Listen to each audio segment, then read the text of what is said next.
പഴയ മോഡിയാണോ ഇപ്പോഴത്തെ മോഡി? പഴയ ഉന്മേഷമുണ്ടോ?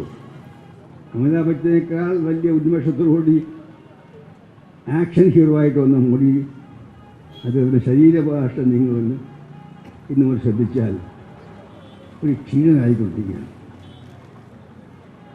അവരുടെ നല്ല കാലം കഴിഞ്ഞിരിക്കുന്നു. പിന്നെ കേരളത്തിൽ ഇലക്ഷൻ ലോക്സഭ ഇലക്ഷനാണ്. എന്നെ ഏറ്റവും ഭയപ്പെടുത്തുന്നത് ഈ മെയ് മാസമാകുമ്പോൾ പിണറായി വന്ന് 8 വർഷമായി. ഇന്ന് ഞാൻ കേരളത്തിൽ തിരിച്ചു വന്നപ്പോൾ, ഡൽഹിയിൽ നിന്ന് വന്നപ്പോൾ കണ്ട ഏറ്റവും വലിയ കാര്യം, നമ്മുടെ കുട്ടികൾക്കാർക്കും നമ്മുടെ ചെറുപ്പക്കാർക്കാർക്കും കേരളത്തിൽ ജീവിക്കാൻ താല്പര്യമില്ല. എങ്ങനെങ്കിലും നാളെ വിടണം, കേരളം വിടണം. വിറ്റുകഴിഞ്ഞാൽ പണ്ടൊക്കെ ആണെങ്കിൽ മാതാപിതാക്കളോട് കാണാൻ വരും, അത് പണം വെച്ച് കൊടുക്കും. ഇപ്പോൾ അവർ പറയുന്നത് നിങ്ങളുടെ കൂടെ അങ്ങോട്ട് പോവാം, നാട്ടിലുള്ള സ്വത്തൊക്കെ വിറ്റ് പറക്കി അങ്ങോട്ട് വരാൻ പറയുകയാണ്. ഇങ്ങനെ പോയാൽ ഈ രാജ്യം ഒരു വിരുദ്ധ സാധനമായിട്ട് മാറും.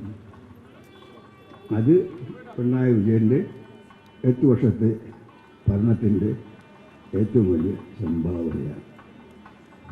കേരളം വിദ്യാഭ്യാസത്തിൻ്റെ നാടാണ്.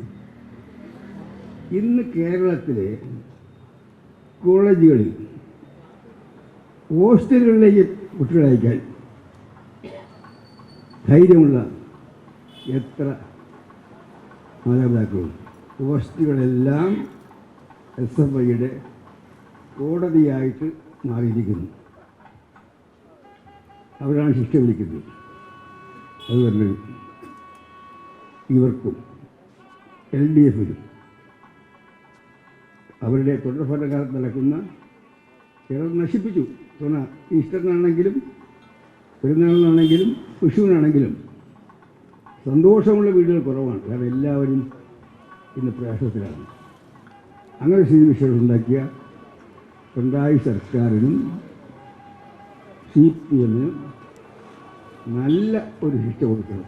ഇത് രണ്ട് സാധിക്കണമെങ്കിൽ കേരളമൊട്ടാകെ UDF ജയിക്കണം, 20 സീറ്റിൽ UDF ജയിക്കണം, 20 സീറ്റിലും BJP 3ാം സ്ഥാനത്ത് വരണം.